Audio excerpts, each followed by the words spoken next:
Banyak yang bilang diabetes itu penyakit yang tak bisa sembuh. Tapi benarkah begitu? Halo teman-teman semua, selamat datang di sini. Hari ini kita akan ngobrolin sesuatu yang penting banget. Sesuatu yang mungkin banyak dari kita anggap sebagai penyakit kronis yang tidak bisa sembuh. Ya, kita akan bahas soal diabetes. Tapi ada yang perlu kita luruskan dulu nih. Banyak orang mengira diabetes itu penyakit yang tidak bisa sembuh. Padahal sebenarnya tidak begitu, terutama untuk diabetes tipe 2. Diabetes, khususnya diabetes tipe 2, itu bukanlah penyakit kronis dalam arti yang biasa kita pahami. Lebih tepatnya, diabetes tipe 2 adalah sebuah sinyal, sebuah alarm yang diberikan oleh tubuh kita. Alarm yang memberitahu kita bahwa ada sesuatu yang tidak beres di dalam sistem metabolisme tubuh kita. Sinyal ini muncul akibat kondisi yang disebut resistensi insulin. Nah, apa itu resistensi insulin? Mari kita bedah sedikit ya, supaya kita bisa paham betul. Bayangkan begini, tubuh kita itu membutuhkan energi yang konstan untuk semua aktivitasnya. Energi ini sebagian besar berasal dari gula atau glukosa yang kita dapatkan dari makanan yang kita konsumsi. Setelah kita makan, glukosa ini akan diserap dan masuk ke aliran darah. Untuk bisa masuk ke dalam sel-sel tubuh dan dipakai sebagai sumber energi, glukosa ini butuh kunci. Kunci ini adalah hormon yang bernama insulin. Insulin ini diproduksi oleh organ kecil yang disebut pankreas yang letaknya di belakang lambung kita. Tugas insulin itu sederhana, yaitu membuka pintu sel agar glukosa bisa masuk dari darah ke dalam sel. Begitu glukosa masuk ke sel, kadar gula darah pun akan turun kembali ke tingkat normal.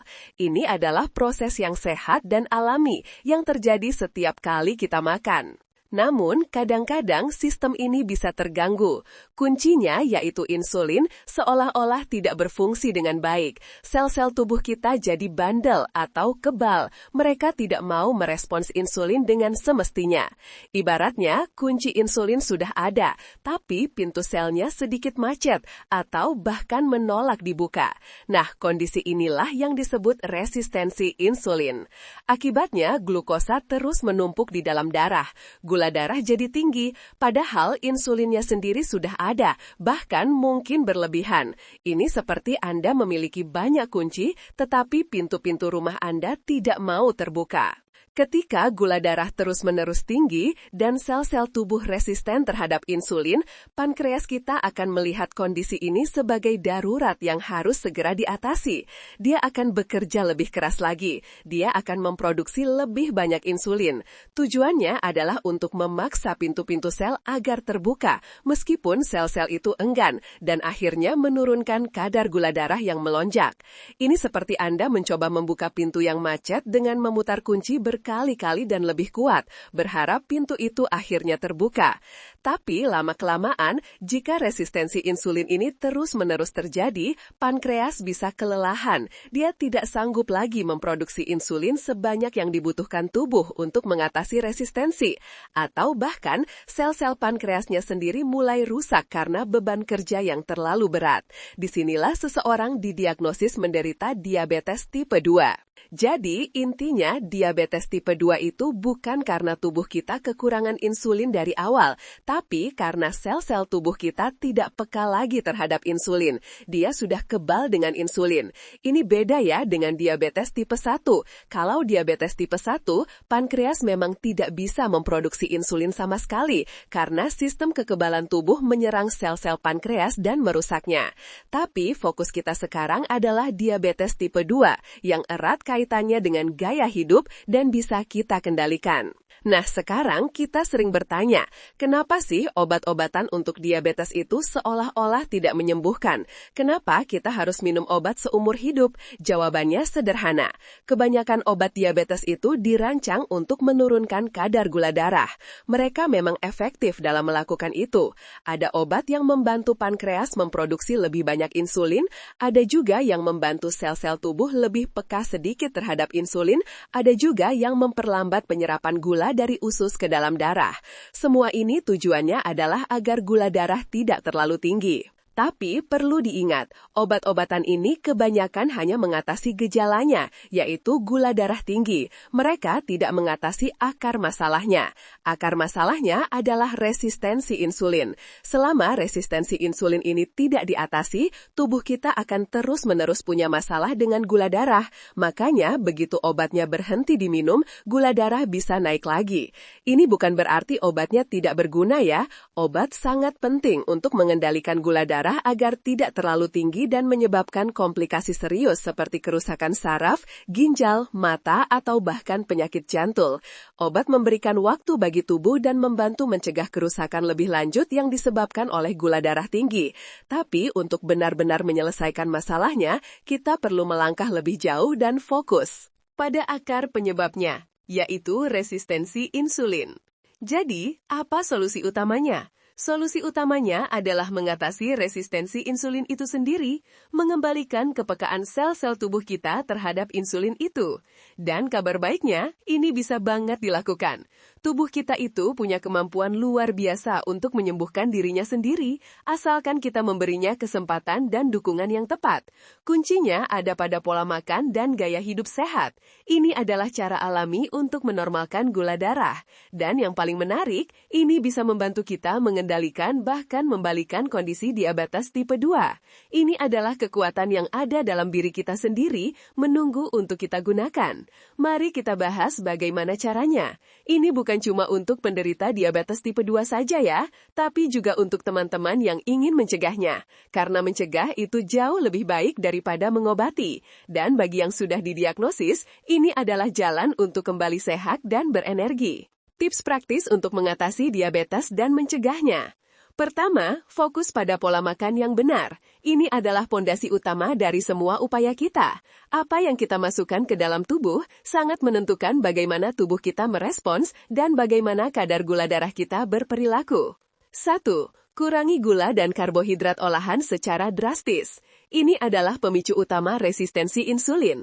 Gula, minuman manis, kue-kue, permen, roti putih, nasi putih, pasta, sereal sarapan, dan makanan olahan lainnya. Makanan-makanan ini mengandung banyak karbohidrat sederhana yang cepat sekali diubah menjadi glukosa di dalam tubuh. Akibatnya, gula darah langsung melonjak tinggi dalam waktu singkat. Ketika gula darah melonjak, pankreas harus bekerja ekstra keras untuk memproduksi banyak insulin. Jika ini terjadi terus-menerus, pankreas akan kelelahan dan resistensi insulin akan makin parah. Selain itu, banyak makanan olahan mengandung gula tersembunyi dengan nama lain, seperti sirup jagung fruktosa tinggi, dextrosa, atau maltodextrin. Kita harus jeli membaca label makanan untuk menghindari bahan-bahan ini. Jadi, mulailah dengan mengurangi atau bahkan menghindari makanan-makanan ini. Ganti dengan sumber karbohidrat kompleks yang dicerna lebih lambat oleh tubuh. Misalnya, nasi merah yang kaya serat, roti gandum utuh yang tidak mengalami banyak proses, ubi jalar yang mengandung nutrisi, atau kentang yang dimasak dengan kuritnya untuk mempertahankan kandungan seratnya. Pilihan ini akan memberikan energi yang lebih stabil dan tidak membebani pankreas dengan produksi insulin berlebihan. 2. Perbanyak serat dalam setiap makanan. Serat itu luar biasa manfaatnya untuk mengelola gula darah dan kesehatan secara keseluruhan. Serat banyak ditemukan di sayuran hijau, buah-buahan utuh dengan kulitnya jika bisa, kacang-kacangan, biji-bijian, dan biji-bijian utuh. Ada 2 jenis serat, yaitu serat larut dan tidak larut. Serat larut, seperti yang ada di oat atau apel, membantu memperlambat penyerapan gula ke dalam darah. Jadi, gula darah tidak akan melonjak tiba-tiba setelah makan. Serat tidak larut, seperti yang ada di sayuran hijau, membantu melancarkan pencernaan dan mencegah sembelit. Selain itu, serat juga sangat baik untuk kesehatan bakteri baik di usus kita. Usus yang sehat itu penting banget untuk metabolisme tubuh secara keseluruhan dan juga untuk kekebalan tubuh. Jadi, pastikan setiap kali makan ada porsi sayuran yang banyak, setidaknya setengah piring Anda. Makan buah-buahan utuh sebagai camilan, bukan jus buah yang sudah disaring seratnya. Jus buah, meskipun dari buah asli, seringkali kehilangan seratnya dan bisa memicu lonjakan gula darah yang mirip dengan minuman manis. 3. Konsumsi lemak sehat dengan porsi yang tepat. Jangan takut dengan lemak, tapi pilih lemak yang sehat. Lemak sehat itu seperti yang ada di alpukat, minyak zaitun ekstra virgin, kacang-kacangan, almond, kenari, mete, biji-bijian, chia seed, flaxseed, biji bunga matahari, dan ikan berlemak seperti salmon, makarel, atau sarden. Lemak sehat ini membuat kita merasa kenyang lebih lama. Ini penting agar kita tidak mudah lapar dan tidak sering ngemil makanan yang tidak sehat di antara waktu makan. Selain itu, lemak sehat juga tidak memicu lonjakan insulin, jadi sangat baik untuk mengelola gula darah dan mengurangi beban kerja pankreas. Hindari lemak trans yang sering ditemukan di makanan cepat saja, makanan olahan, dan margarin tertentu. 4. Cukupi asupan protein berkualitas. Protein juga penting untuk menjaga rasa kenyang, membangun dan memperbaiki jaringan tubuh, serta menjaga massa otot. Sumber protein yang baik antara lain, daging tanpa lemak, ayam, tanpa kulit, ikan, telur, tahu, tempe, lentil, dan produk susu rendah lemak. Sama seperti lemak sehat, protein juga tidak memicu lonjakan gula darah yang signifikan. Bahkan, tubuh membutuhkan lebih banyak energi untuk mencerna protein, yang bisa sedikit membantu metabolisme tubuh secara keseluruhan. Pastikan setiap kali makan, ada sumber protein yang cukup untuk membantu menjaga stabilitas gula darah dan membuat Anda merasa kenyang lebih lama. 5. Perhatikan waktu makan Anda. Beberapa orang merasa terbantu dengan mengatur waktu makan mereka, misalnya dengan metode intermittent fasting. Ini bukan berarti tidak makan sama sekali ya, tapi membatasi waktu makan dalam jendela tertentu. Contohnya, makan hanya dalam rentang 8-10 jam sehari dan berpuasa selama 14-16 jam. Ini bisa membantu tubuh jadi lebih peka terhadap insulin karena pankreas mendapatkan waktu istirahat yang lebih lama. Metode ini bisa sangat efektif untuk mengurangi resistensi insulin, tapi penting untuk berkonsultasi dengan dokter atau ahli gizi sebelum mencoba metode ini, terutama jika Anda sudah minum obat diabetes. Kalau tidak mau intermittent fasting, cukup pastikan jadwal makan teratur dan hindari ngemil terus-menerus di antara waktu makan utama. Beri jeda waktu bagi tubuh untuk mencerna makanan sepenuhnya dan beristirahat. Ini akan memberikan kesempatan bagi kadar insulin untuk turun ke tingkat dasar. 6. Minum air putih yang cukup. Sederhana tapi sering diabaikan.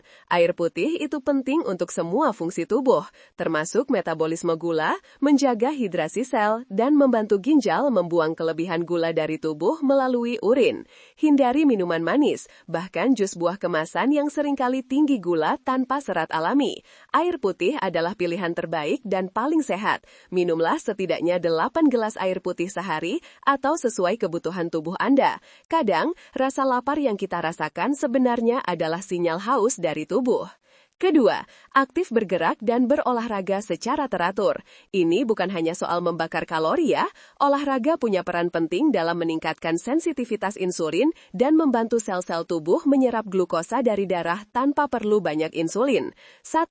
Lakukan aktivitas fisik ringan setiap hari. Tidak perlu langsung lari maraton atau angkat beban berat, mulai saja dengan jalan kaki. Jalan kaki cepat selama 30 menit setiap hari sudah sangat membantu.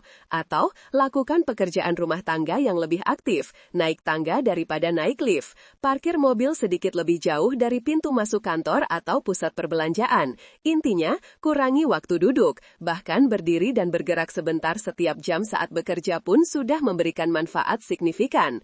Aktivitas fisik membantu otot-otot Anda menggunakan glukosa sebagai energi yang secara langsung menurunkan kadar gula darah Anda.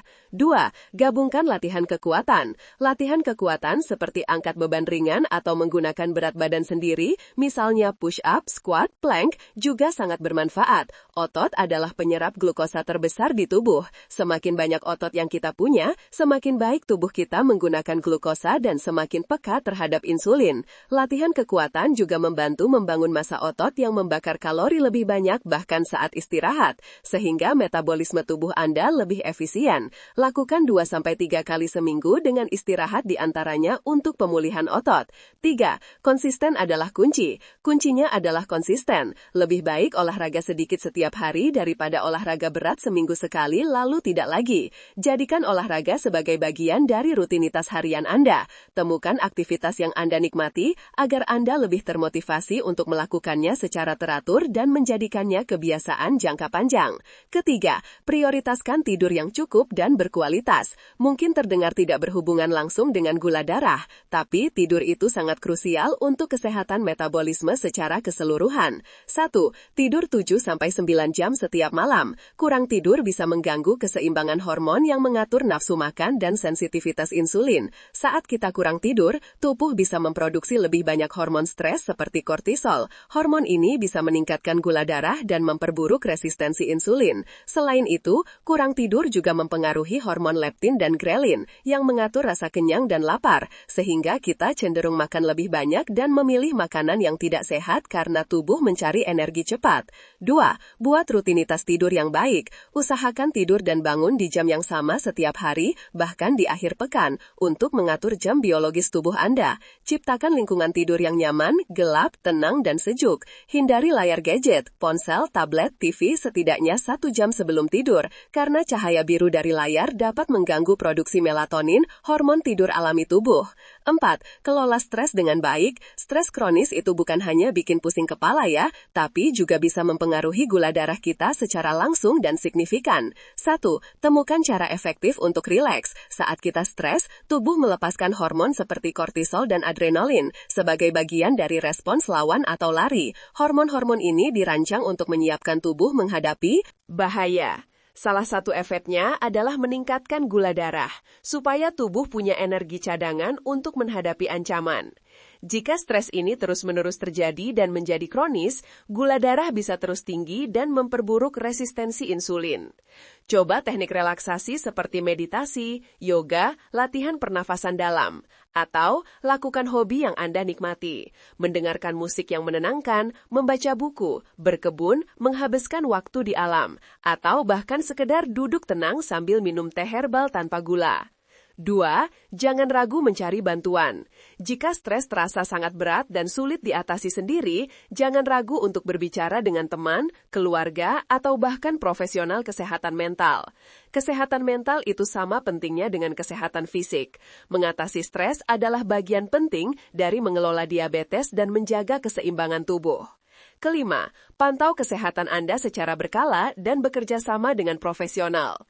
Ini penting untuk melihat kemajuan, memahami respons tubuh Anda, dan menyesuaikan strategi yang paling efektif.